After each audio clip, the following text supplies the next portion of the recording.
మాట్లాడే యూదులు అంటే పక్క ఊరు నుండి వచ్చినట్లు అనుకుంటున్నాను. అలాగే వారు గ్రీకు భాష మాట్లాడే యూదులను హెబ్రీలు విధవరాటను భోజన విషయంలో సదుపాయాలను చూసి అది గ్రహించి వాళ్ళందరూ అపోస్తుల దగ్గరకు వచ్చి ఇలా జరుగుతుందని చెప్తున్నారు.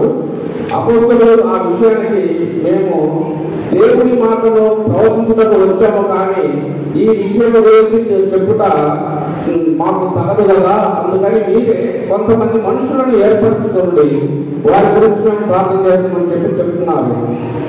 ఆ విషయంలో 5వ వచనం మనం చూసుకున్నట్లయితే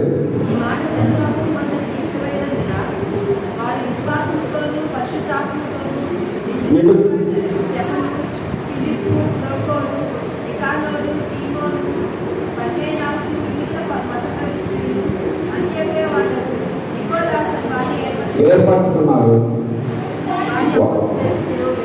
వీరు అపోస్తులు వీరి మీద ప్రార్థన చేసి వారి మీద చేతుల నుంచి ప్రార్థన చేసి గమనిస్తున్నాం. మనము ఈ గమనించినప్పుడు అక్కడ మనం విషయం గమనించినట్లయితే స్టెఫెను గారిని విశ్వాసంతోనూ పరిశుద్ధాత్మతోనూ నిండిపోయిన ఎవరు ఉన్నారు? స్టెఫెను గారు అంతకుముందునే విశ్వాసంతోనూ పరిశుద్ధాత్మతో నిండిపోయి ఉన్నాడని ప్రభువు సెలవిస్తున్నారు తన గురించి. అసలు ఆ స్టెఫెను అనగా కిరీటము అని అర్థం అండి. ఆయన గురించి బైబిల్లో ఏమని ప్రస్తావిస్తున్నానంటే, మనకి దేవుని సువార్త విషయంలో ప్రకటించిన విషయంలోనూ దేవుని రాజ్య స్థాపన విషయంలో చిత్తశుద్ధి పనిచేసి మొట్టమొదటిగా అపసాక్షి అయిన వాడుగా మనము బైబిల్లో చూస్తూ ఉన్నాము. స్టెఫెను ఎలాంటి వాడు అనగా తన విశ్వాస విషయంలో సంపూర్ణత కలిగి ఉన్నాడు, అలాగే ఆత్మ విషయంలో సంపూర్ణత కలిగి ఉన్నాడు, జ్ఞాన విషయంలో సంపూర్ణత కలిగి ఉన్నాడు, అలాగే దేవుని కృప విషయంలో సంపూర్ణత కలిగి ఉన్నాడు. మనం గమనించినట్లయితే జ్ఞాన విషయంలో సంపూర్ణత కలిగి ఉంటే మనం చూసినట్లయితే అపోస్తుల కార్యములు 8వ అధ్యాయము 9వ వచనం నుండి 10వ వచనం వరకు మనం చూసుకున్నట్లయితే ఈ విధంగా రాయబడి ఉన్నది. స్టెఫెను కృపతోనూ బలంతోనూ నిండిన వాడై ప్రజల మధ్య మహాకార్యములను గొప్ప సూచక్రియలను చేయుచున్నాడు. అంటే పరిశుద్ధాత్మ ద్వారా ప్రభువు వారు స్వస్థపరిచినట్లు స్టెఫెను గారు కూడా పరిశుద్ధాత్మను నిండిబడిన వాడై మహా గొప్ప కార్యములను చేయుచున్నాడని ఇక్కడ మనం గమనిస్తున్నాం. అంటే ఒక దైవజనుడిగా అతను వాడుకుంటాను మనం ఇక్కడ గమనిస్తున్నాము. అలాగే 9వ అధ్యాయం చూసినట్లయితే అతని జ్ఞానమును తర్కించుకున్నటకు లిబియబడిన వారు సమాజం నుండి, అలెక్సాండ్రియా సమాజం నుండి, కిలికీ సమాజం నుండి, ఆసియా నుండి కొందరు జ్ఞానులను అనబడిన వారు వారిని వచ్చి వారి స్టెఫెను గారి యొక్క జ్ఞానాన్ని పరీక్షించుటకు తర్కించుటకు వారు ముందుబడి వచ్చి ఉన్నారు. ఆ పూర్వం వచ్చినప్పుడు స్టెఫెను గారు అవపరిచిన జ్ఞానాన్ని వారు ఎదిరించలేకపోయారు. సాధారణంగా మనం చూస్తూనే ఉంటాము. ఏమని అంటే దేవుని విషయంలో దేవుని కొరకు గొప్పగా వాడబడుతున్న దైవజనులను శాస్త్రము ఏ విధంగా తన కష్టోపాయాలతో అంటే వేరే మనుషులతో అవమానకరంగా చూపించడం అలాగా చేసి వారిని దిగజర్చేలాగా వారిని ఎలాగా వాడు చేస్తుందో మనం గమనిస్తూనే ఉన్నాము. ఆ విధంగా వారు ఓటాన్ని అంగీకరించలేకపోయారు. ఎవరైతే స్టెఫెను గారితో తర్కించడానికి వచ్చి ఉన్నారో వారు వాళ్ళ ఓటాన్ని అంగీకరించలేక పక్కన పెంచుకున్నారు. వారు పక్కన పెంచుకొని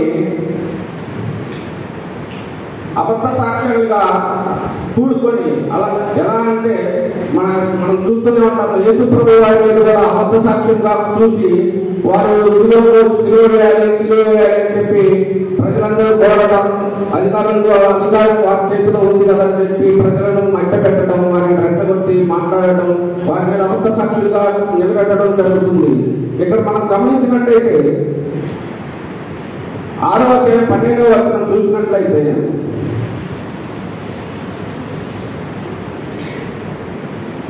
10వ వచనం మాట్లాడేటప్పుడు అతడు అగపరిచిన జ్ఞానమును, అతనిని ప్రేరేపించిన ఆత్మను వారు ఎదిరింపలేకపోయారు. ఎవరు?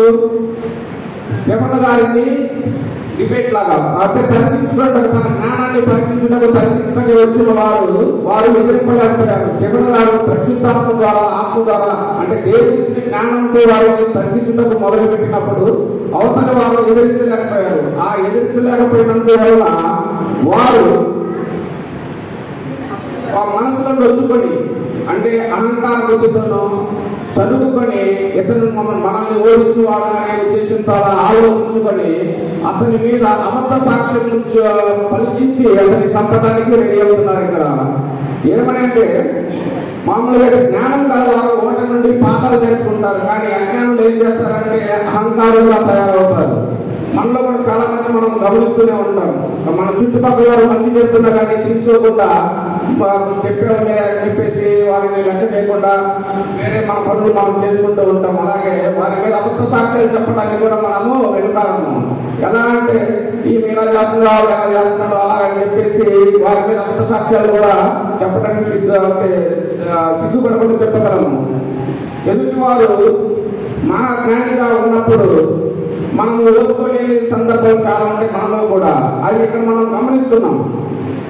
వారు అమృత సాక్ష్యాలు నిలబెట్టినప్పుడు 14వ చూస్తున్నాం. చూడండి సరే. ఈ నజరేయుడైన యేసు ఈ చోరును పాడు చేసి మోసే మనకిచ్చిన ఆచారమును మార్చునని మీరు చెప్పగా మేము వింటిమి. ఇది వారు చూపుతున్న అబద్ధపు సాక్ష్యం అండి. దీన్ని మనం గమనించినట్లయితే నజరేయుడైన యేసు ఈ చోటును పాడు చేసి మోసే మనకిచ్చిన ఆచారములను మార్చునని చెప్పగా మేము వింటినని అబద్ధపు సాక్ష్యము ఎవరు చెప్తున్నారు? యాజకులు చెప్తున్నారు. యాజకులు చెప్పినప్పుడు జనులందరూ అతని వైపు చూసినప్పుడు స్టెఫెను గారి ముఖము ఎలా ఉందంటే దేవుడి ముఖం లాగా వారికి కనపడుతున్నది. అయినను కూడా ప్రజలు దానిని విశ్వసించకుండా ఎవరు అబద్ధ సాక్షి చెప్పిన వారిని విశ్వసించి యాజకుల దగ్గర తీసుకొని వస్తున్నారు. చూడండి 7వ అధ్యాయం మనం మాట్లాడుకున్నట్లయితే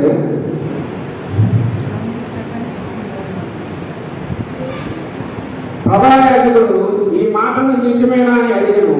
అంటే ప్రధాన యాజకుల దగ్గర తీసుకొచ్చిన తర్వాత స్టెఫెను గారిని చూసి ప్రధాన యాజకులు వారు స్టెఫెను గారికి ఒక క్వశ్చన్ వేస్తున్నారు. మీరు చెప్పిన మాట నిజమేనా అని అడుగుతున్నారు.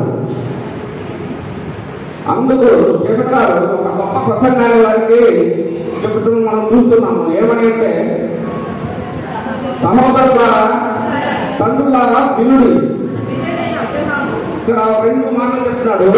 సహోదరులారా, తండ్రులారా వినుడి అని చెప్పేసి స్టార్ట్ చేసి మన అబ్రహాము గారు మొదలుకొని ఇస్సాకు, యాకోబు, యోసేపు అందరి గురించి చెప్పుకుంటూ మోసే గారి దగ్గరకు వస్తారు. 7వ అధ్యాయంలో మోసే గారి యొక్క నాయకత్వంలో చెప్పి 7వ అధ్యాయము 36వ వచనం చూస్తున్నాం. చూడండి ఒకసారి. ఇతడు ఐగుప్తులోను ఎర్ర సముద్రంలోను 40 ఏళ్ళు అరణ్యంలోను మహత్కార్యములను సూచక క్రియలను చేసి వారికి తోడుకొని వచ్చాను. ఇక్కడ మనం మోసే గారు ఒక గొప్ప నాయకత్వం వహించి ఇశ్రాయేలీయులందరూ ఐగుప్తులో నశించిపోతున్న దాస్యవృత్తిలో ఉన్నటువంటి ఇశ్రాయేలీయులందరినీ నడిపించడానికి దేవుడు మోసే వారిని ఎన్నుకున్న విధానం మనకందరూ తెలిసే ఉన్నది. అంతటి మహత్కార్యాలు చూసి కూడా ఇశ్రాయేలు వారు దేవుని అపనమ్మకంగా ఉన్నారు. ఎన్నో మహత్కార్యాలు వారి తండ్రుల ఎదుట జరిగినా కూడా ఇశ్రాయేలు వారు దేవుని నమ్ముకోకుండా అలాగే ఉన్నారు. దాన్ని మనం చూస్తూనే ఉన్నాం. అలాగే చివరిగా ఎక్కడ ముగిస్తున్నానంటే, ముష్కరులారా హృదయంలో అపొస్తలుల కార్యములు 7:51 వచనము. ముష్కరులారా హృదయంలోను చెవులను దేవుని వాక్యం లోపరుచున్నవారులారా మీ పితరుల వలె మీరును ఎల్లప్పుడూ పరిశుద్ధాత్మను ఎదిరించుతున్నారు. దేవుడి ఈ వాక్యం మనం చూసినట్టు స్టెఫెను గారు వారందరి ముందు అంటే చెరసాలలో ఒక చర్చి ముందు నిలబడి కూడా వాళ్ళందరినీ ఎదిరించి మాటలు పడుతున్నారు. ఇక్కడ గమనించినట్లయితే ఆ చర్చి ముందు నిలబెట్టిన వారు ఎలాంటి వారు మనం ఒక విషయం చూస్తాము. సామెతల గ్రంథము 15వ అధ్యాయము 18వ వచనం చూసుకున్నట్లయితే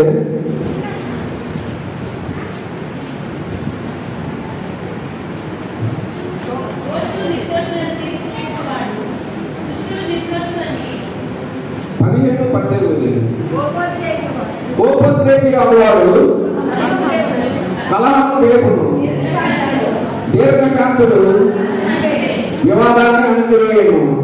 ఇక్కడ కోపోద్రేకి వాడు ఎవరు? వారు తర్కించి ఓటర్ని అంగీకరించిన వారు, తర్కించి ఓటర్ని అంగీకరించకుండా జ్ఞానం కలిగిన వారు అని వచ్చి అజ్ఞానము వల్లే ప్రవర్తించి శ్రీమణ గారిని న్యాయసభకు ఈడ్చుకుని వస్తాము, ఇతను మనం చంపేస్తాము అని చెప్పి చూస్తున్న వారు అజ్ఞానులు కలిగి ఉన్నారు. అలా జ్ఞానం కలిగి ఉంటే శ్రీమణ గారి యొక్క జ్ఞానాన్ని వారు తీసుకొని ఓకే అని చెప్పి దేవుని నమ్ముకొని ఉండేవారు. కానీ అలా జరగట్లేదు. వాళ్ళు కోపోద్రేకులుగా ఉండి వారు ఇతన్ని ఎలాగైనా చంపాలి అని చెప్పేసి అబద్ధ సాక్ష్యాలను పుట్టించి యాజకుల ముందు తీసుకొని వచ్చి చంపడానికి చూస్తున్నారు.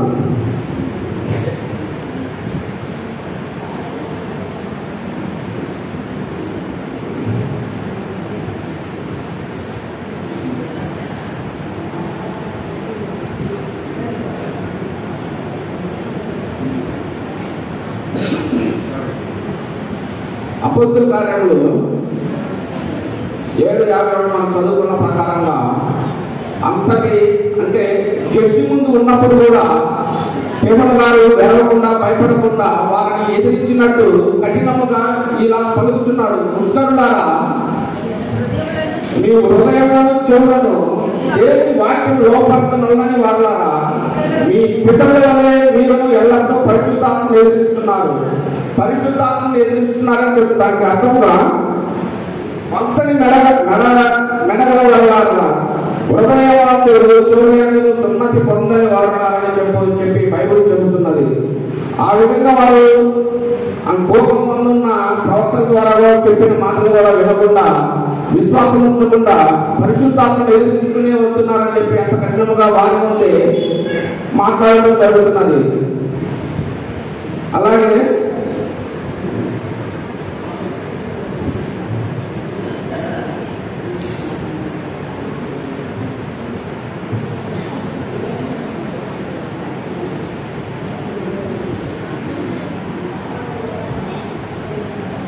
ఇక్కడ మనం గమనించినట్లయితే ఆయన ఎందుకు తప్పుతున్నారు అనేటువంటిది మనం గమనించినట్లయితే అబద్ధపు సాక్ష్యము సాధారణంగా వారికి శిక్షను వేయటకు మోసే ధర్మశాస్త్రం ఏమని చెప్తున్నదంటే లేవ్యాకాండము 24వ అధ్యాయం 16వ వచనం ప్రకారం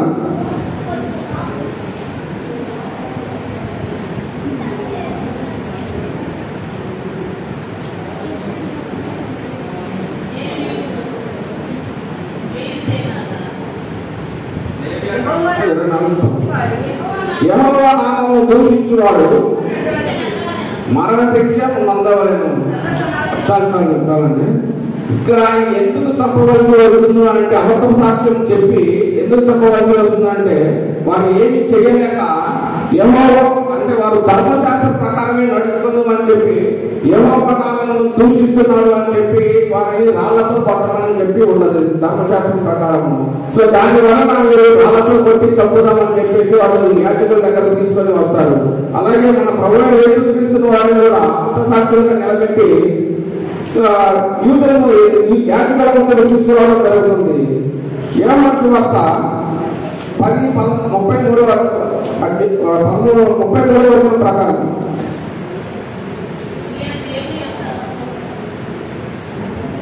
అందరు యూదులు నీవు మనుష్యుడు అయి ఉండి దేవుడు అని చెప్పుకొనుచున్నావు కనుక దేవదూషణ చేసినందుకే నిన్ను రాళ్లతో కొట్టుదును కానీ మంచి క్రియ చేసినందుకు కాదని వారితో చెప్పాను.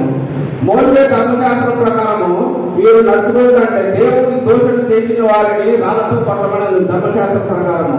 అలాగే మీరు అబద్ధ సాక్ష్యం చెప్పి వారికి క్రియేట్ చేసి మోసే ధర్మశాస్త్రంలో ఇచ్చిన దానిని మీరుతున్నారని చెప్పి రాళ్ళతో కొట్టి చంపబద్దలు చూస్తూ ఉన్నారు.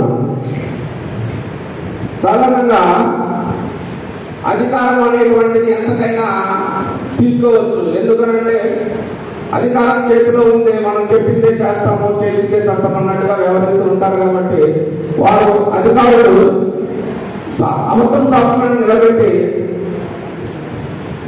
అబద్ధం సాక్ష్యాన్ని చెప్పించి అతన్ని చంపించాలని చూస్తున్నా కూడా స్టీఫెన్ గారు దేవుడు మరణాన్ని గురించి చూసుకుని దేవుడు పరిశుద్ధాత్మ ద్వారా దేవుడు దర్శనాన్ని పొందుకుని ఉన్నారు. చూసినట్లయితే 53వ వచనం 53వ వచనం చూసినట్లయితే మనము దేవదూతల ద్వారా నియమింపబడిన ధర్మశాస్త్రాన్ని మీరు పొందితిరి కానీ దానిని కైకొనలేదని చెప్పాను.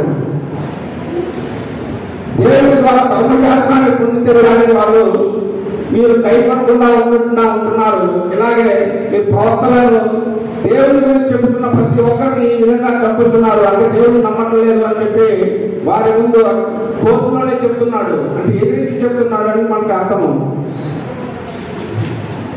55వ వచనం చూసుకున్నట్లయితే అయితే అతడు పరిశుద్ధాత్మతో నిండుకునే వాడై ఆకాశం వైపు పేరు చూసి దేవుని మహిమను యేసు దేవుని గుడిపార్శ్వమందు నిలిచి ఉండటం చూసి ఆకాశం తెరవబడతాయి, మనుష్య కుమారుడు దేవుని గుడిపార్శ్వమందు నిలిచి ఉండటం చూచుతున్నానని చెప్పాను. అంటే స్టీఫెన్ గారు ఇక్కడ మనం గమనించినట్లయితే తన మరణాన్ని ముందుగానే తెలుసుకున్నట్టు మనము చూసుకున్నాము.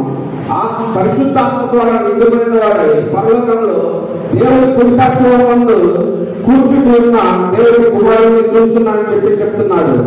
అలాగే పరిశుద్ధాత్మ దేవుని చూసి పరిశుద్ధాత్మను కూడా చూస్తున్నాడు. అంటే పరిశుద్ధాత్మ మనలోనే ఉంటుంది. తండ్రి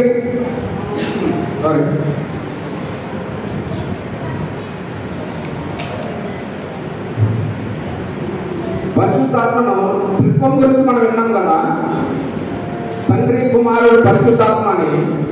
ఇక్కడ మనము తండ్రి దేవుని చూస్తున్నాడు, కుమారుడిని చూస్తున్నాడు, కుటుంబంలో కూర్చున్న కుమారుడిని చూస్తున్నాం. మరి పరిశుద్ధాత్మ ఎక్కడున్నాడంటే స్టీఫెన్ గారిలోనే గమనిస్తున్నాం. అక్కడ పరిశుద్ధాత్మతో నిండుబడిన వాడని ఆకాశం అని పేర్చించి దేవుని మహిమను యేసు దేవుని గుడిపార్శ్వం మందు నిలిచి ఉండటం చూస్తున్నాడు. ఆ విధంగా తన చావు అంటే చనిపోతున్నట్టు ముందుగానే తెలుసుకొని ఉన్నాడు. 57వ వచనం చూస్తున్నాము. అప్పుడు వారు పెద్ద కేకలు వేసి చెవులు మూసుకొని ఏకముగా అతని మీద పడి రాళ్ళు చంపేది. ఎంత చెప్పినా కూడా వారికి ఎదిరించడం వలన, ఎంత చెప్పినా కూడా వారి నమ్మకపోవడం వలన వారు నమ్మకుండా ధర్మశాస్త్రం ప్రకారమే మేము చేస్తున్నామని వారు నమ్మి దేవదూతను చేస్తున్నారని నమ్మి స్టీఫెన్ గారిని రాళ్ళతో కొట్టి చంపుతున్నారు. ఆ చంపినప్పుడు ఒక మాట దేవుడు చెప్తున్నాడు చూడండి. 59వ వచనం ప్రభుని గురించి మొరపెట్టుతూ యేసు ప్రభువా నా ఆత్మను చేర్చుకోమని దేవునితో పలుకుతుండగా రాళ్ళతో కొట్టి చంపింది. ఇదే విధంగా ప్రభు యేసుక్రీస్తు వారు చెప్తున్నాడు, తండ్రి ఈ చేసిన ఆత్మను అప్పగిస్తున్నాను అని చెప్పి చెప్తున్నాడు. ఇక్కడ కూడా స్టీఫెన్ గారు నా ఆత్మను నీకు చేసుకోమని చెప్పి ప్రభు యేసుక్రీస్తు ద్వారా మూలంగా చెప్తున్నా. అంటే ప్రభు యేసుక్రీస్తు ద్వారా అతను పొందిన ధర్మశాస్త్రం ప్రకారము, మాటల ప్రకారం, విశ్వాసం ప్రకారము దేవుని వాక్యానుసారంగా జీవించి ఉన్నాడు. ఇక్కడ మనం గమనిస్తూ ఉన్నాము. అతడు మోకాళ్ళని ప్రభువా వారి మీద ఈ పాపమును మోపుకని కూడా వారి గురించి క్షమాపణ గురించి కూడా అడుగుతున్నాడు. ప్రభు యేసుక్రీస్తు వారు కూడా శిలువలో తండ్రి వీరేమి చేస్తున్నారు మీరు ఎరుగరు, వీరిని క్షమించమని మనము పలకటం గమనిస్తూ ఉన్నాము. దేవుడు ఈ స్టీఫెన్ గారి వలన మనం తెలుసుకోవాల్సిన ఒక నీతి చెప్తున్నాడు. దేవుడి పని విషయంలో నిబద్ధతను, చిత్తశుద్ధిని, ధైర్యం వహించి దేవుడి పనిని జరిగించమని దేవుడు స్టీఫెన్ గారి లైఫ్ ద్వారా మనకు చూపిస్తున్నందుకు అందరికి వందనాలు. ప్రిపేర్ అయ్యాను కానీ చెప్పలేకపోతున్నాను, నాకు సిగ్గుగా ఉంది, క్షమించాలి. Thank you very much.